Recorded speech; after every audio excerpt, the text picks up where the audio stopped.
update on EURUSD.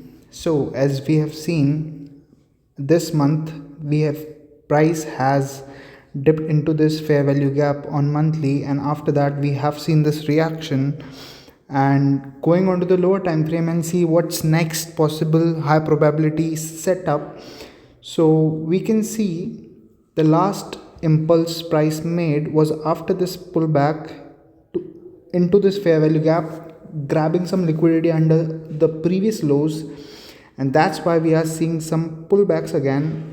On the lower time frames as well, we are seeing some high lows forming. I'm still expecting there is more to the downside.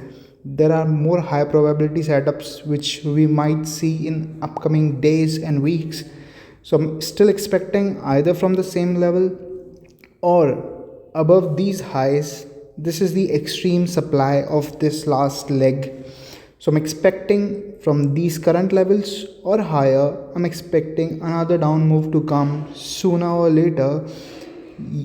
Just we have to focus on this high should not get violated. We don't want daily time frame at least to don't close above this high. If daily time frame closes above this high, then expect the trend to be changed, and then we can turn towards the bullish side. So that's all for EURUSD.